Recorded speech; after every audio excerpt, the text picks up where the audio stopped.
وہ supreme court جس نے 1947 سے لے کے 2023 تک اتنی خدمات دی ہیں کہ جائز ہی کسی اور ادارے نے اس قدر خدمات دی.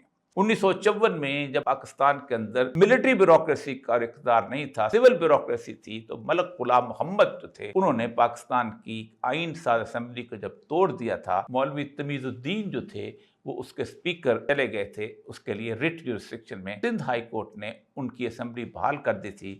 لیکن پاکستان کی سپریم کورٹ جس کے سربراہ جسٹس منیر احمد تھے، انہوں نے اس کو حکم نامے کو بحال رکھا تھا اور اسمبلی جو تھی اس کو توڑ دیا تھا. لیکن 1958 سکندر مرزا نے ایوب خان کے ساتھ مل کر مارشل لا لگایا. اس فیصلے کے اندر اسی جسٹس منیر کے ساتھ مل کر 3 جج اور تھے کہ جنہوں نے اس ایوب خان کے انقلاب کو کہا تھا یہ سکسیسفل ریولوشن از جسٹ، کامیاب انقلاب جو ہے وہ اس قابل ہوتا ہے کہ اس کی عزت کی جائے. یزید اگر قبضہ کر لیتا ہے تو دنیا اس کی حکومت کو مانتی ہے، ہم کون ہوتے ہیں یہ نہیں مانتے. جسٹس منیر اور جسٹس کارنیلیس یہ آمروں کے وزیر قانون مقرر رہے. جسٹس منیر ایوب خان کے وزیر قانون تھے. جسٹس کارنیلیس جو تھا وہ یحییٰ خان کا وزیر قانون تھا، اور وہ اس وقت وزیر قانون تھا جب میرا ملک 2 لخت ہوا. اور اس کی سب سے بڑی خباثت یہ تھی کہ اس نے ایک آئین لکھ کے یحییٰ خان کو دیا تھا جو یحییٰ خان 17 دسمبر کو نافذ کرنے والا تھا، کہ اچانک پاکستان کی افواج کے اندر پروڈس جاگی اور انہوں نے کہا کہ نہیں،